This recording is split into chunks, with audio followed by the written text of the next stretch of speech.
Yo, what up, guys? Welcome back to our bi-weekly patch rundown, because that's how they schedule them. This is 11.11. If you guys are new here, basically what we're going to be doing is I'm going to be watching the patch note rundown on Mortdog's channel.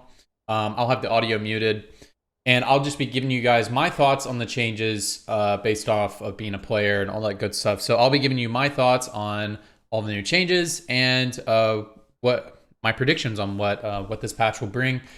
Honestly, guys, every patch this set has sucked, has been awful. Launch was okay, and the game has just been getting worse.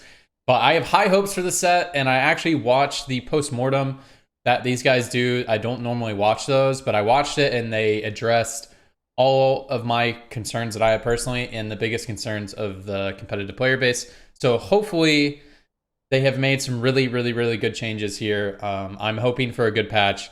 But we'll see. I'm looking at this fresh with you guys. The only thing that I've looked at a little bit is the system changes, but all the balance changes are new to me, so we'll be going through this together. So this is a system change right here. This is just going to be for new players. If you don't really know what all the items do, whenever you look at the recipes, you'll now have more notes. It'll tell you exactly what the whole item does now. So for you new players, that's just going to be something nice right there. Okay, now we have some system changes. All right, the level 6 is being changed. Level 6, you have increased rolling odds for 2 costs and for 3 costs. Okay, I actually really like this change. Okay, I like this change, but it is a little scary a little bit. Okay, so what this change right here is really great for is as a comeback mechanic. So if you get like an insanely weak early game, you'll feel better about going fast 6, like going 6 on like 3-2. And rolling for a 2-cost carry.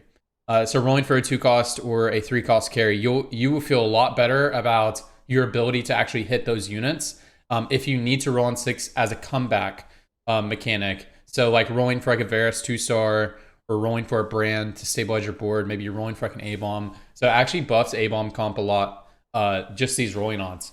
So I do like that in theory, right?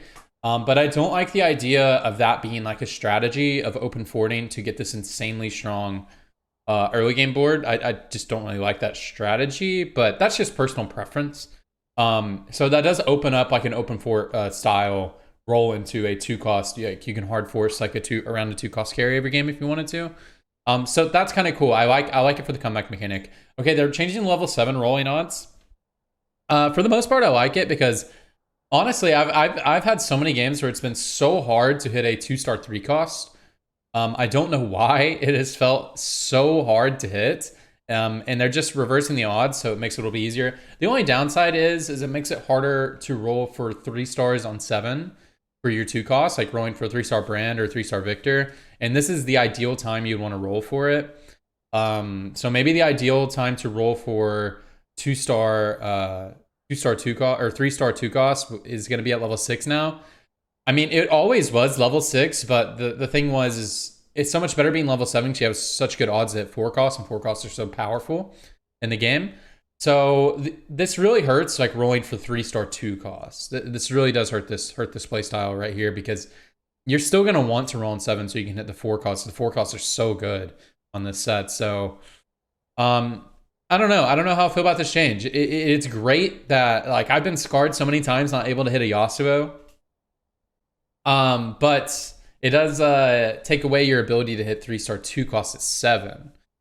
But you know, I don't mind a shift to making it easier to hit 3-star 3 costs. So interesting. We'll see how this one plays out. But I do like this change. We'll see how this one plays out. I don't know. I could be completely wrong and it just like destroy everything, but I feel good about it. Okay, dropping shadow rate percentage, so it makes it harder to hard force things that are super abusable. Because if you've listened to how the devs talk about shadow items, they want certain interactions to be very powerful. Like with shadow item interactions, like you know how Rise synergizes with Dark Blue buff. Like he's way stronger with that than he is with the regular blue buff. You know, certain fights.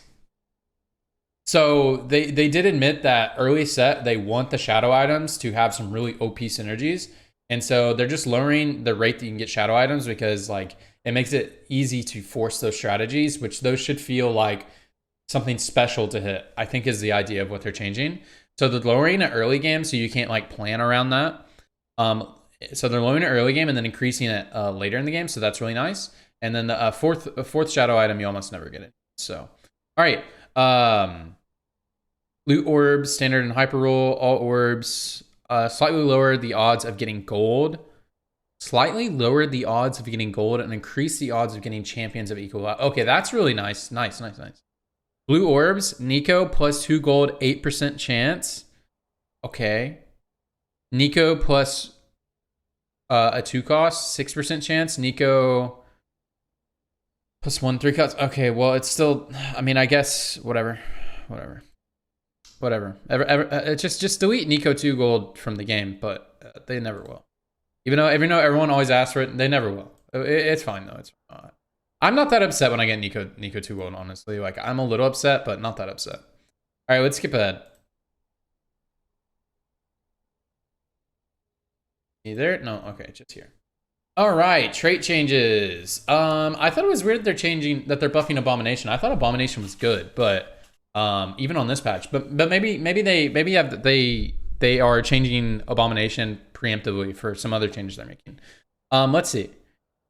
Just buff the base HP by lots.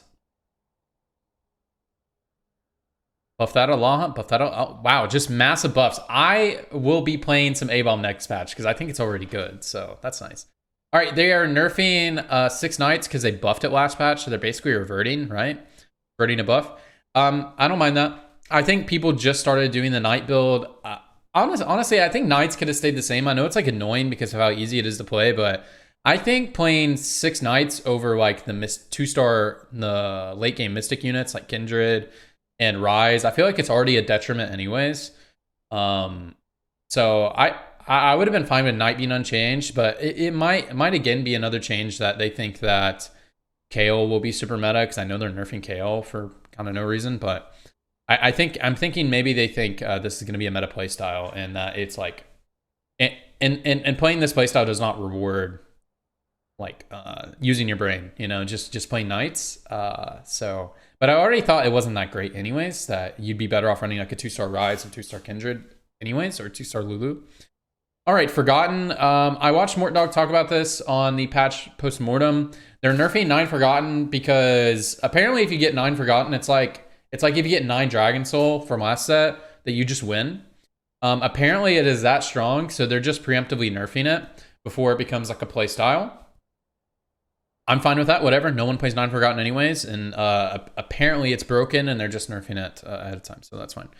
So this is a flat nerf, right? 20 to 40% max HP shield. This should be a flat nerf. Yeah, this is a flat nerf, straight up. Okay, that's fine. I'm fine with that.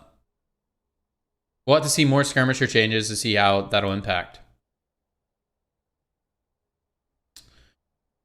All right, let's get through here. Wow, they're talking quite a bit because they're probably talking a lot about skirmishers, man. I don't really need to talk too much about skirmishers. I just think skirmishers are probably going to see a nerf in like 20 different ways this batch, which is fine, I guess. They're nerfing Udyr. Okay, I'm fine with them nerfing Udyr. I had no... Okay, all right, last patch, I had no idea why they buffed Udyr. It was so confusing to me. I don't think the buff to Udyr actually changed a whole lot. But I was like, Udyr is already one of the best early game item holders. I was so confused. Udyr was already like low-key super strong. Just like people didn't play it very much because skirmishers weren't that good. And so he's just a weird transition unit. But him, like, Udyr has never been weak. He has always been strong the entire set. So that's why it was so confusing to me that he got buffed. He just wasn't played because skirmishers sucked. And then last patch, skirmishers were so OP, and everybody was like, oh my god, Udyr is so crazy. He's always been good. Just people haven't been playing him. It's just hard to trend. I'm not saying that people weren't playing him because they were bad. It's hard to transition out of skirmishers, you know, because you just want to stack more skirmishers. Vladimir is getting buffed. Cool, Vlad sucks, so I'm down with him getting buffed. Maybe there might be maybe old people play the reroll renewer build with Tank Vlad. That's actually a pretty big buff at 3-star. And then with Coven, I could see Vlad reroll being meta. Let's see if they make any changes to Lissandra, because I think they're thinking about it. Let's see what they do to Lissandra. Wow, I'm getting an ad. Pog. Nice. 4 Mort Dog got to make that skrill. I'm down with it. Support that man. I support that man till the ends of the earth, Mort Dog. Even though they're botching bouncing the set, I still trust them to fix it. I still trust. Okay, no changes to Lysandra. Lysandra is fine. So they're making you have the ability to play Vlad Renewer carry, like the tank build. So that's interesting. All right, Leblanc. LeBlanc is being nerfed because people started playing carry LeBlanc again, and she's not supposed to be a carry champion. So her value is supposed to be in her stun. And so people transitioned to playing Katarina carry, but then a lot of people started playing LeBlanc carry again because it's a lot easier to 3-star LeBlanc than it is 3-star Cat. And you only get like slightly more value out of Cat than you do out of LeBlanc currently. So they're nerfing her down a little bit, and then they're buffing her stun duration to be flat, same. I would like at 3-star for it to be a little bit buffed, so it feels worth going for. But it's just they're pushing LeBlanc into the role that she's supposed to play, and she's supposed to be a utility champion that you play in Assassin. She's supposed to be a utility assassin, not a DPS carry, because they already have designated DPS carries, which are Nocturne, Katarina, and to a lesser degree Viego. So they're pushing her closer to her role, which I don't mind at all. I like that. If you're an assassin one trick, you'll hate this because it lowers your option, because they're really trying to balance her as a utility champion and not a carry. Anyways, Soraka is getting buffed. Interesting. I thought she was already good, but since Renewer is not as good of a comp, I guess they're buffing her, especially since they are making Lysandra a lot weaker than they're keeping Lysandra in her weakened state. So this will be interesting. I think Renewer Vlad plus Soraka will be a build, plus Coven will be a build. So that'll be interesting. We'll see how that plays out.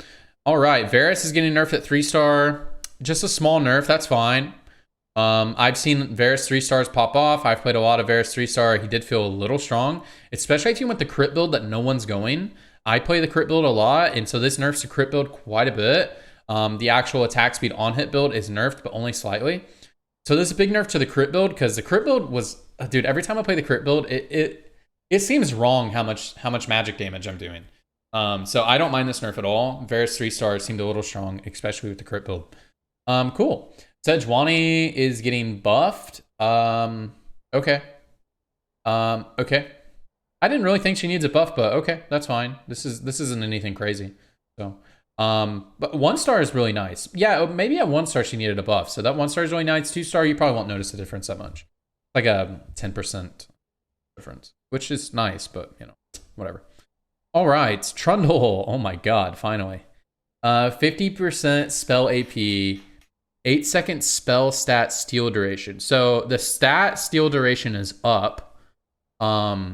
But the spell ratio is down. So I heard them talking about this yesterday, and they said when they looked at like the data, if Trundle has anything more than 30% steal, like he's going to steal 30% of your stats, then it starts to get really wacky, and Trundle's value starts to become like a legendary unit.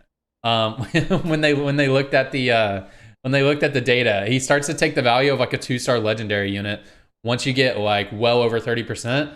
And if you play 4 Dragon Slayer, you're getting 100% or over 100%. So now he will cap out at like 50% or 60%, which is still going to be a lot, and it's still going to be insane whenever he casts. So he's still going to be a really strong unit, but he won't just be like a literal legendary unit at 1-star. So I like that. Okay, nice.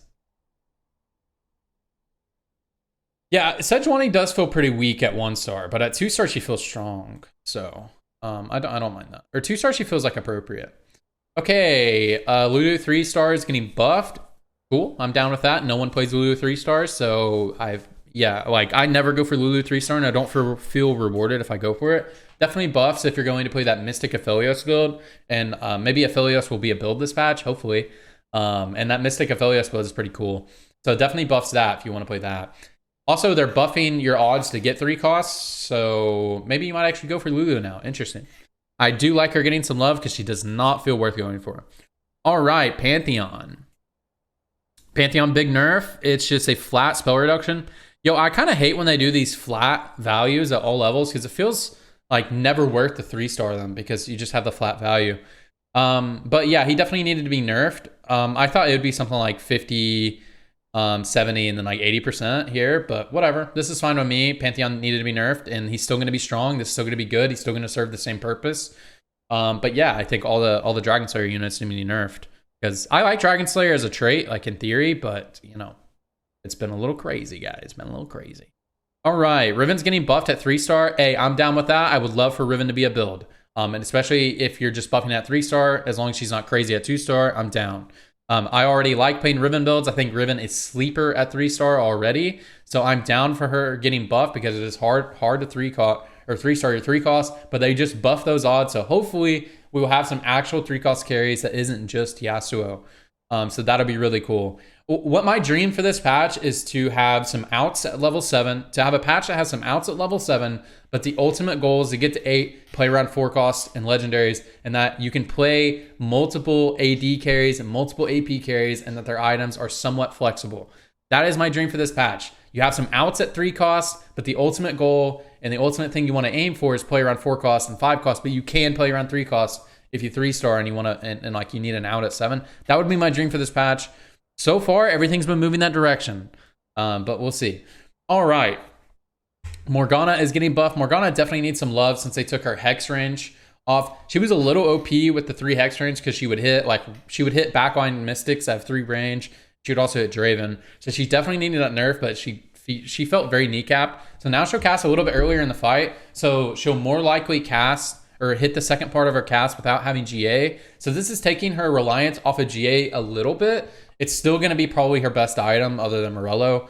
But it makes you feel better about frontlining your Morgana in like a Nightbringer build, because a Nightbringer shield should keep her healthy long enough to get her second part of the cast off. So I do like these changes. Takes her reliance off of GA off a little bit. But if you're just playing Covens and you're not playing Nightbringers, you will definitely still need GA if you want her to cast. But if you're playing Nightbringer, it actually opens up your options a little bit. All right, Nidalee. Nidalee getting buffed. Yo, Nidalee honestly feels kind of good. She honestly feels kind of good. I've been playing these Dragon Slayer Dawnbringer builds, like just for fun on a Turbo Smurf, but she's actually felt pretty good as a transition unit. But at 3-star, she just feels not amazing. So I'm down with her getting buffed, especially if they're buffing Riven. It gives you multiple outs, and if you have like a Dawnbringer setup, and they can use very similar items, so you can play flex in between them. If you like want to develop a play style around Dawnbringer, rerolling for 3 cost, play flexible units between these guys, I think that'd be a cool way to play. Or that opens up a play style, you know what I mean? I do like that. Maybe I'll be regretting this. Maybe Nidalee will just be running all over my games, but I don't think so. So far, I'm liking what I'm seeing. I'm seeing a lot of changes, a lot of big changes, but a lot of good changes so far. All right, I haven't like mauled it at anything yet. Okay, Aphelios getting base AD buff. God bless. He's getting a spell damage buff. Okay, cool. And then Draven's getting nerfed.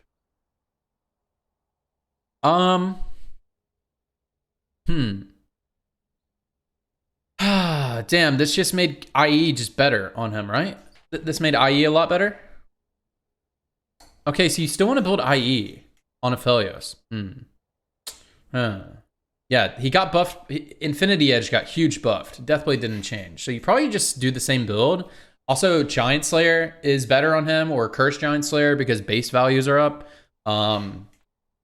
Yeah, so Crit and Giant Slayer is going to be good items on Aphelios this patch. Most likely are going to be his best items, and Last Whisper, stuff like that.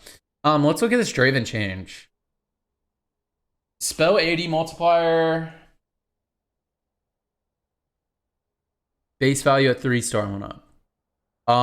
Okay. All right.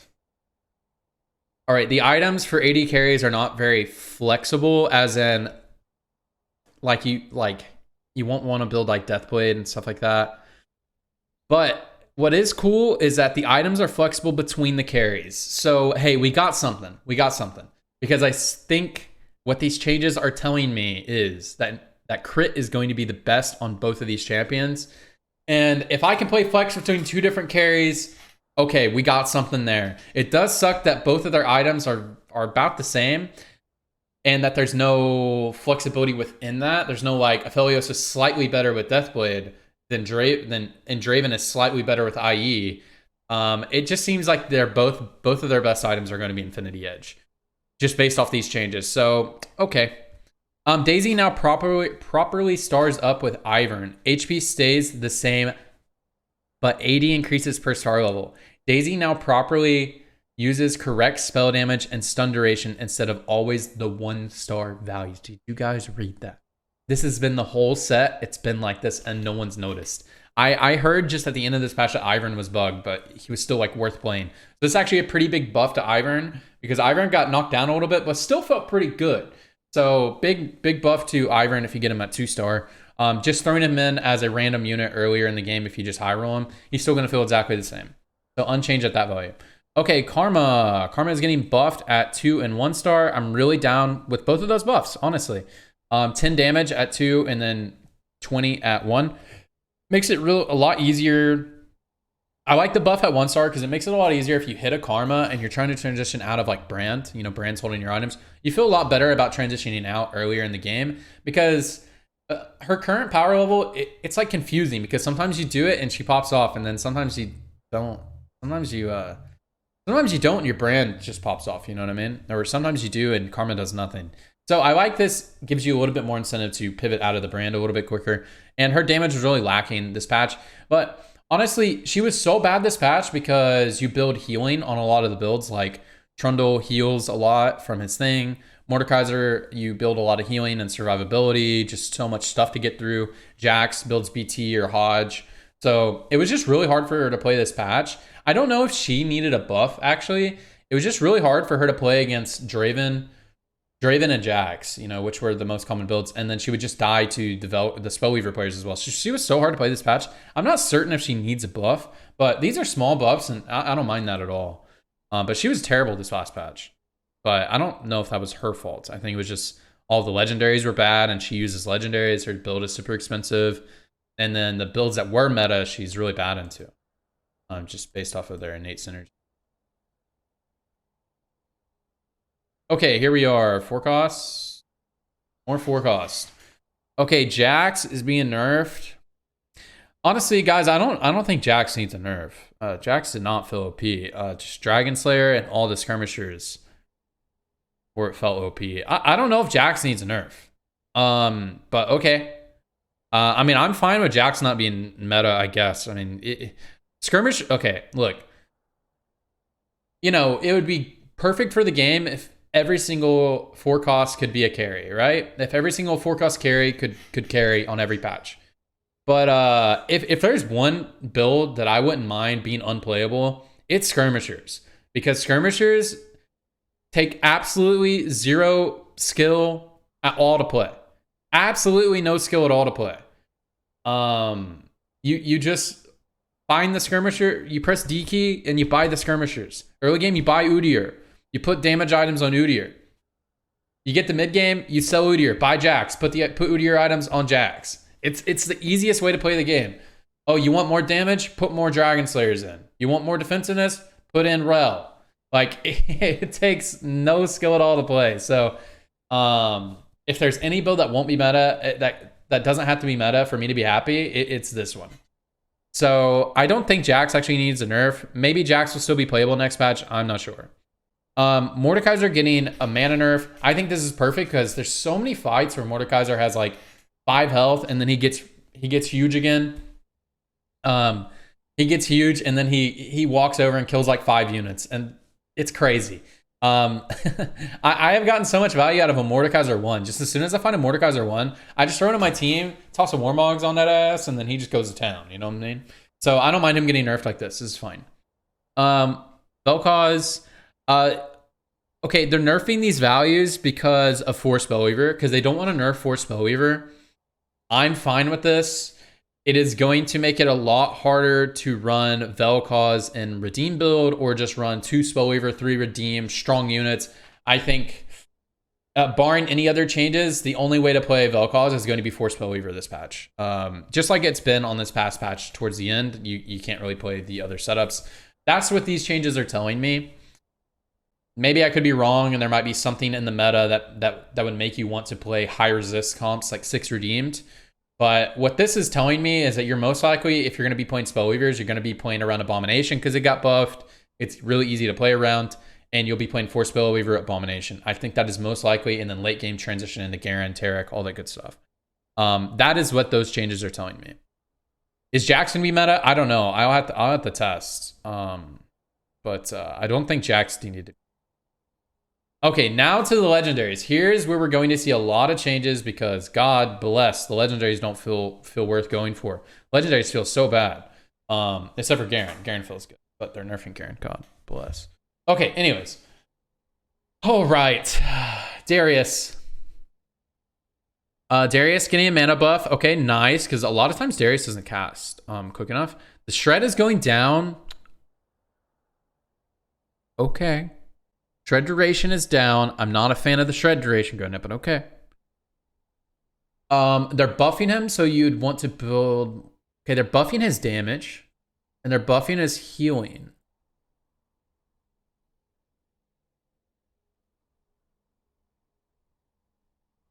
When he gets more hits.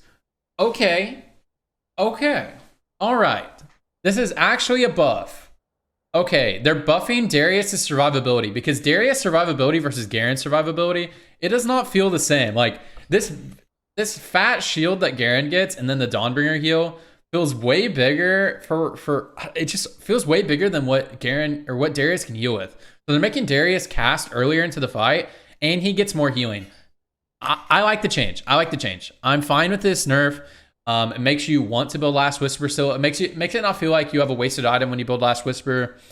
I don't mind this nerf.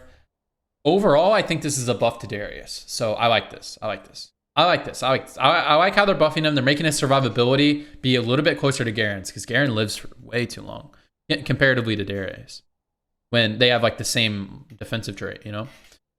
Okay. Spell damage on Dinger has gone up. Cool. I'm down with that. Dinger definitely feels super, super, super weak. I don't know if this is the change that he needs, but maybe with the other changes around here, buffing some of the late game boards, making Aphelios more playable, maybe people will be going later into the game instead of just rolling it down on 7. But they did also buff 3 costs, so we'll see. Okay, Volibear. Volibear mana buffed. Nice. That's what I like to see. The amount of times I've seen my Volibear at max mana go into GA, come alive, cast, and then die while in the air has been a lot. So definitely a buff that's needed. Garen is getting a mana buff. Cool. He cast a little bit earlier in the fight. Shred is going down. MR shred duration. Honestly, maybe Garen needed a nerf. I don't know. Garen feels crazy strong. But if he's still casting really early in the fight, that's good to me because he actually will still provide frontline. If they nerfed his ability for frontline, I would have hated that because there's so many games where I have to decide, do I want to put in my Garen 1 or do I want to put in a Tarek 2 or something like that? I like for my decision to put in the Garen 1 to actually be a doable decision over like a Tarek 2-star. And that would not be a doable decision if he did not cast early enough in the fight to actually provide frontline. He would just provide shred. So they're buffing his ability as a frontliner, but they're nerfing his actual shred and his actual damage. That's okay with me because honestly, sometimes my Garen 1 will deal 4k damage in a fight. Like with no items, I just put like a Warmogs maybe, and he'll deal 4k damage. And that seems wrong to me, especially when you compare him to Darius, which is supposed to be his counterpart. I'll put a Warmogs on my Darius. My Darius will deal like 800 damage, you know, and will not frontline as long either. So if anybody needed a nerf, that's a legendary. It was Garen, I guess, but I just hate seeing legendary nerfs, man. But they buffed everybody else, so it's nice. But they nerfed Kayle. Look, I have a lot of friends who play Kayle. I have a friend who it's his favorite comp. I feel for him on this nerf. I don't think Kayle needs to be nerfed. I'm confused why Kayle is nerfed. Nobody likes playing this comp. Only a select few players play this comp. I guess I just have access to some type of data. They're also nerfing Knights, which was an out to Kayle if you don't hit like the 2-star Mystics. So I don't know, man. I don't think Kayle needs to be nerfed. I don't know. But nothing. So far, guys, though, there's still nothing I'm malding at. I think they're making some good nudges to late game comps. Good small buffs to late game comps. They buffed Aphelios. Maybe it's a playable build. They made Aphelios and Draven want the same items. I don't mind that because I hate being tied down to a champion based off of the items I built. But at the same time, I like for my choices to matter. But I don't know. You can't have your cake and eat it too. I'd rather the game be flexible than to. I'd rather the game be flexible than to be punished by my early game decisions. But I'd like to be punished. Sorry. All right, let's move ahead. Okay, item changes. Item changes. Big item changes. Okay. Now specifies AP gain, 40% mana ratio. Maybe you might actually think about building this as a third item on Karma. Currently, it doesn't feel very good because Karma does not have a lot of mana. So once you get to the end, you're getting 4 mana per cast. Before you're getting 3. This will be cool on, maybe people with a lot of mana. Maybe it's good on Mordekaiser because Mordekaiser's mana got buffed. Might be a pretty decent item on Mordekaiser because it would give you like 35 mana. Or 35 AP per cast, and if you cast 3 times in a fight, not bad. Okay, this might be a pretty good item on him. I will be interested to test this on some people who have some maybe higher mana costs. Maybe third item Vel'Koz. Maybe this will be good. You get your first cast off earlier because the mana on the item. I'm down to test this out on some people. Nice little buff. Nice little buff. Okay. Bloodthirsters or Wrist Thirster. This is Wrist Thirster. Attack speed duration went up. Nice little buff because it always feels bad to build this on like Aphelios and Draven. I know it seems OP when you read it, and when I initially read it, I was like, wow, this item's OP. But you lose out on the shield. I don't know, my voice just got really high there. You lose out on the shield, so almost every high elo player prefers Bloodthirster over Risk Thirster. So it makes it a little bit better if you have to opt into the Risk Thirster. I think you'll still go for Bloodthirster in most situations because the shield is so valuable. The shield is so nice, especially with Nightbringer. But you don't feel as bad when you go for this item, so I like the change. 350% mana ratio. High. So if you built this on Mordekaiser, if he ulted, it would be, he has 80 mana, so about 300. Sorry, math. He'd gain about 300 health. And that would buff his next cast. Wow, I could imagine a build where you put both Archangel Staffs on a Mordekaiser. That'd be so fun, but then you'd have no QSS, you'd have no Warmogs. I could see this as a replacement for Warmogs, though. 300 health per cast, that'd basically give you, if you cast 3 times, it'd give you 1,000 health. So it would be worth, but then why? It would be worth, but at the same time, why wouldn't you just build Warmogs for the upfront? It's still just going to be bad Warmogs on Mordekaiser. This item is hard to build. This item's hard to build because most of the time you just rather have Warmogs, wouldn't you?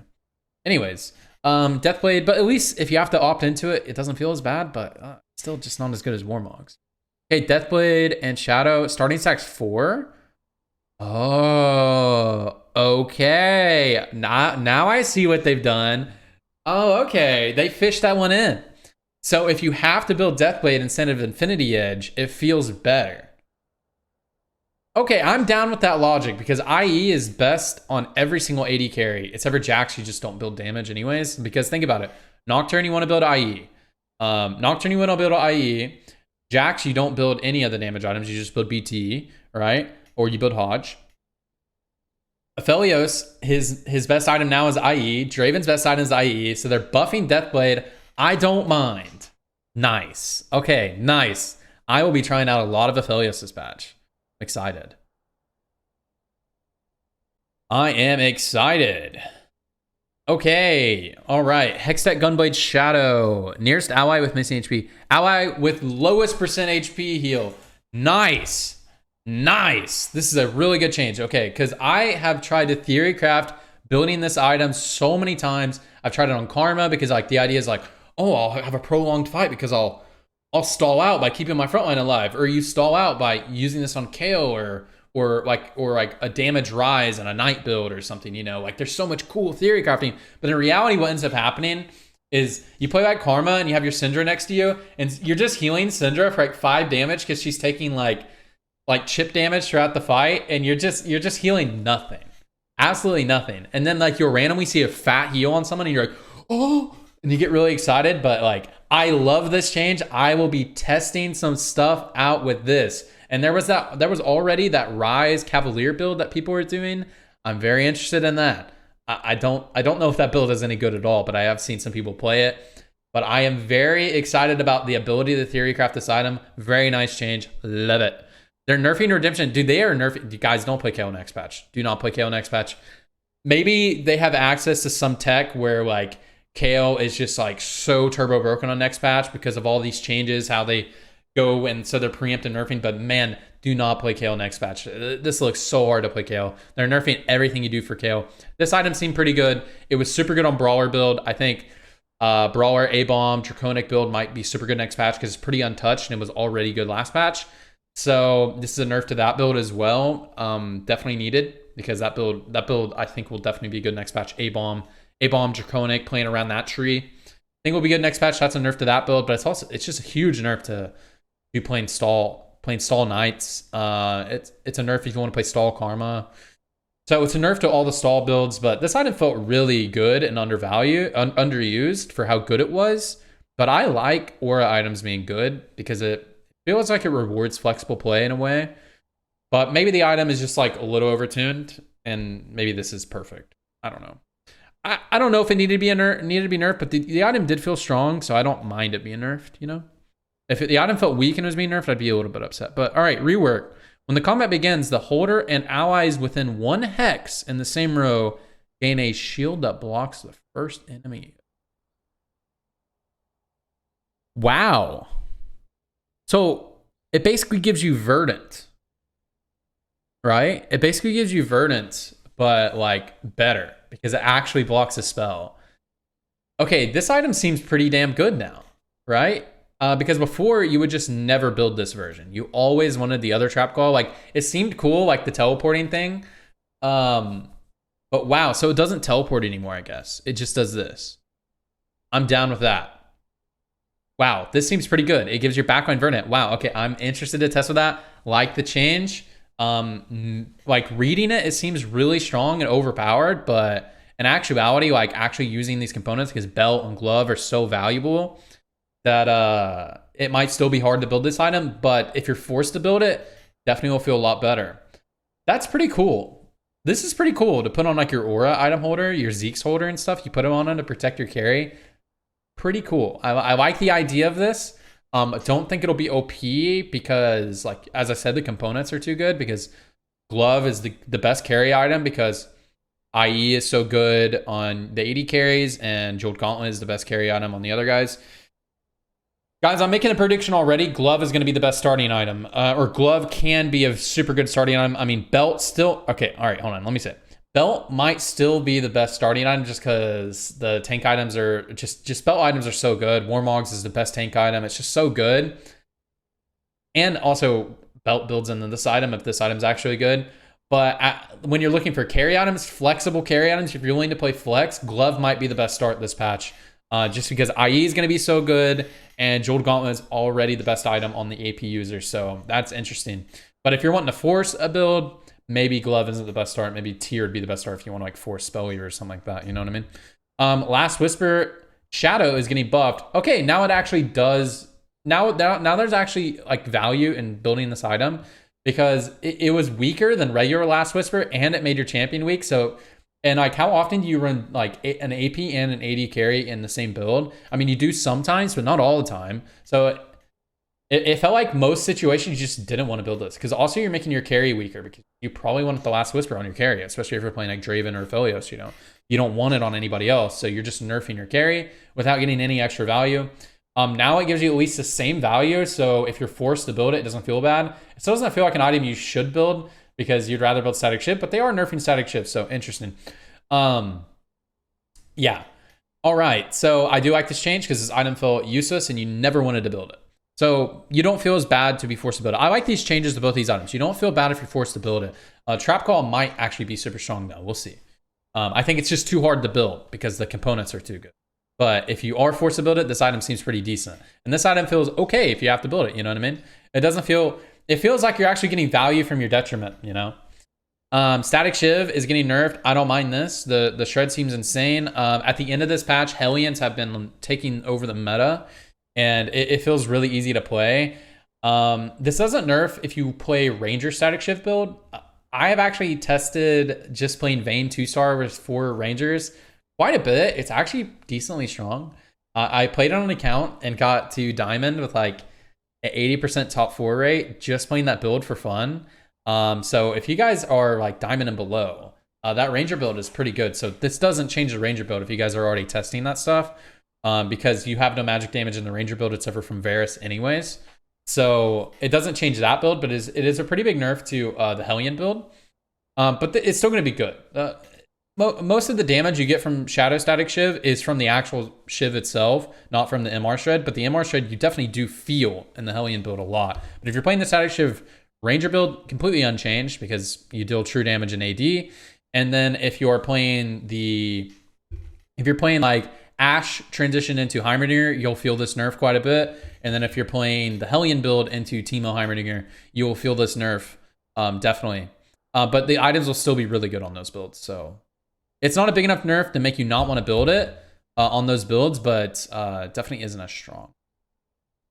All right. Bug fixes. Blue buff and very dark blue buff now pop off of champions with no mana. Oh, really? Interesting. Okay, cool. So, all right, cool. Kled will... So, oh, wow. So you can actually play around this. If you have a tier on like a Vayne or something, stuck on a Vayne, you can just blue buff and it'll pop off. Nice. All right. Kled will now properly receive start of combat effects before triggering his shield in order to benefit from effects like Chalice of Power. Oh, okay. So his shield wasn't getting that. I did notice that on PvE. I haven't been playing a lot of Kled, but I did notice that he wasn't getting the extra values from like AP and stuff like that. Okay, redemptions. Healing now shows up on shields and healing. Nice. I do like that. So now you'll be able to see what value you're actually getting from redemption. Self-damage from shadow items no longer provides stacks to Titan. Oh, that's hilarious. Okay, cool, nice. Fix some loading screen tips that weren't accurate with respect to hyperroll. Nice. Okay, the following champion's physical abilities no longer still deal their damage despite triggering Trap Claw. Oh, Aatrox, Aphelios, Jax, Callista, Set, and Varus. So they were killing through Trap Claw. That's hilarious. Nice. That's a good fix. ZZ Urot, Void Spawn, corrupted by Viego, now have the proper stats and effects. Cool. Fix a rare issue where units would benefit from Invoker trait despite it not being active. Okay, cool. ZZ Urot's Portal. Most of these are just going to be like, okay, cool. Didn't know that. Item Cube on PC now glows purple instead of green so that it doesn't look like a shadow item. Cool. All right. Callista's Pierce Spear no longer fails to hit if she dies after casting. I have noticed that. Callista missing her spear whenever she dies. Nice. Good fix. Fix an issue where Trundle's subjugate buff expiring while under the effect of enemy Trundles. Oh, okay. So it would just actually make it disappear. Because if you don't know, whoever's Trundle sucks second always wins. But he was actually winning a little too hard. But the second Trundle should always win. Could result in Trundle being unkillable for the remainder of combat. Nice. Nice. Cool. I like that. All right. Thresh will no longer continue pulling Revenant units who are reviving. Oh, I have noticed this. Cool. So when they're in GA, they won't be scooting across the map anymore. Cool. Thresh can now start gaining mana immediately after he stops pulling his target. Okay, so he was mana logged before. Nice. Good buff to Thresh. Thresh is already good, so that's fine. All right, so what are some of my ending thoughts on this stuff? They nerfed some of the Fast 9 comps with Static Shiv, and they didn't really buff Legendaries in any meaningful way. They buffed like a little bit of damage on Dinger, but the problem with Dinger is he doesn't cast anymore. And they nerfed some of the items you build into him. I think this meta is going to be, let me guess. It's really hard to tell. There's a lot of changes. I like a lot of these changes. I wouldn't play Kayle this patch, guys. I wouldn't play Kayle. I wouldn't Fast 9 into the Heimerdinger comp. But maybe it's going to be good. They buff the Heimerdinger and Volibear. This Volibear buff is really nice. And they buffed Karma. Oh, okay, maybe this build is going to be good, but I think it might be. They're nerfing Fast 9ing because they're nerfing the Static Shiv, right? And so they're nerfing the Hellion build. So that's a preemptive nerf because Heimerdinger, Ivern, Volibear, and Karma, Garen, except for Garen's getting nerfed a little bit. They've been buffed. So they're trying to prevent Fast 9ing.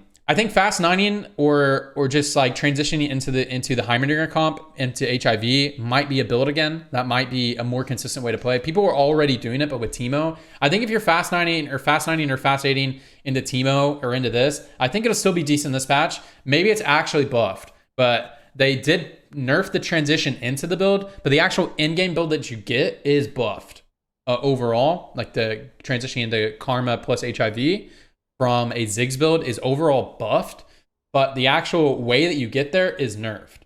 I don't mind that. Aphelios got buffed, and Darius feels a lot more like a real frontliner. So I think Aphelios Draven flex is going to be good this patch. Draven didn't get like huge nerf. So I think Draven Aphelios flex is going to be better this patch. I think Aphelios is going to be the better AD carry overall because Morgana got buffed, Darius got buffed, and Mordekaiser got nerfed. And you don't always run Mordekaiser in Aphelios build. You can just play the Mystic version of the build. So that is cool. Let's look back through a couple of highlights. They buffed a lot of 3 costs. They nerfed Vel'Koz, but I think this is fine because Spellweaver Vel'Koz one-shots everything. I think they're balancing Vel'Koz around 4 Spellweaver. I don't mind that. It's a big nerf to Redeem build if you want to play Redeemed Vel'Koz. But if you're playing Spellweaver Vel'Koz, it's still going to be good, I think.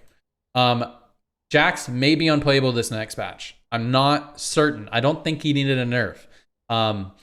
But we will see how Jax goes again. I think he's worth giving a try. It might be playable. It might be good. I think it's worth a try, but they did nerf a lot of things in the build, but they didn't nerf them out of existence.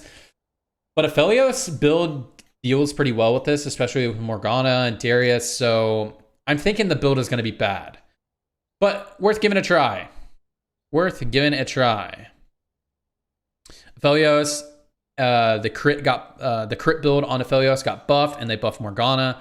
I think Aphelios might be the premier AD carry next patch. I hope so. I love playing Aphelios, and Draven still looks like he's playable and still strong. So that's nice. Definitely, if you have to build Deathblade on Draven, it's going to feel pretty bad because they did nerf his AD ratio as well. So that's going to feel pretty bad. I don't know, man. Just crit is gonna be the way, but they buffed Deathblade, so Deathblade will still be nice. Deathblade will be nice on both these guys. Going to be a lot better on Aphelios because he has the AoE already built into his kit. But it won't be bad on Draven. But definitely crit is the way. Crit is the way. Morgana, good buff. They buffed some of these. They buffed Nidalee, so maybe you can play Nidalee build with skirmishers. It'll be interesting. I've been playing a Nidalee skirmisher build actually quite a bit this last patch. It falls off. It's kind of like playing Yasuo carry. It falls off really hard, except for even at 3-star, it doesn't stabilize like Yasuo does. So they're opening up that playstyle. I'm down with them buffing these Dawnbringer, especially these Dawnbringer units, because they're not that oppressive because their synergy kind of sucks. So I don't mind them buffing this as a potential out. But in synopsis, guys, and they're buffing Renewers. In synopsis, I think what's going to be meta next patch is I think rolling at 7 will still be good. If you can go fast 8, it's going to be good. You're going to be able to flex between Draven and Aphelios, but always prefer the Aphelios, I think is what this is pushing you towards. But maybe Draven is still super good and still better than Aphelios. But I think Aphelios will be good this patch. So going to 8 and getting an Aphelios build online will be really good. I think it'll be harder to play skirmishers, but you have an out if you want to play around like Nidalee. If you want to play around Legionnaires, you have an out with Riven. But I don't think it's that consistent. But they did buff the odds. I think A-Bomb Spellweaver is going to be super good. You can play Brand Carry to get a free top 4. Play A-Bomb. I think that build is going to be amazing. They completely didn't touch Brand. And they buffed his trait Abomination. So they buffed it quite a bit. And so it's going to be really good to just play around that to get a free top 4. I think that'll be a free top 4 comp. A-Bomb Spellweaver. And then can be a first place comp if you get some good items, get some good setups. They nerfed the shit out of Kayle. Don't play Kayle, guys. I would not play Kayle. And then if you were playing Forgotten builds, stuff like that, nothing's really changed. So my prediction for the patch is rolling at 7 is going to be good. Upgrading your board at 7 is going to be good. Open forting might be a play style. To open fort, play around a 2-cost carry. On 6, play around A-Bomb. I think A-Bomb is going to be a free top 4 comp. I think Aphelios is going to be good. I think you can flex the Draven. Spellweavers are going to be good. Fast 90 or fast 80 into HIV plus Karma will be a play style again. Overall, I'm happy with the patch changes. Maybe I'll be proven wrong, but that's going to be it, guys. Hope you guys enjoyed the patch rundown. Hope you guys learned a lot. I sure did. And I'm looking forward to this patch, and I appreciate you guys. Hope you guys are doing well. I stream most days on twitch.tv/TrajanTFT. Not a whole lot lately because I've been taking a break from TFT because these patches have been horrible. But this patch is looking pretty nice. I like the direction the game is going. Hey, pour one out for all the KO players. Pour one out for them. But I do like where the game's going. It seems like fast 9 or fast 8ing into playing Legendaries seems viable. Aphelios is looking good. I love when Aphelios is meta. I just like him. And if you can flex between Aphelios and Draven, this would be a really good patch. You have a lot of outs at 7. You have a lot of outs at 6. A-Bomb's going to be a free top 4. The one thing I'm fearful of is that you can open for it to level 6, roll it down to 0 for A-Bomb, and get a free top 4 that way. I am concerned about that. That is my only big concern, is that there will be some wacky stuff at level 6 rolldowns. But other than that, guys, that's it. Appreciate you guys, and I'll see you on the next video. Bye-bye. See ya. Bye.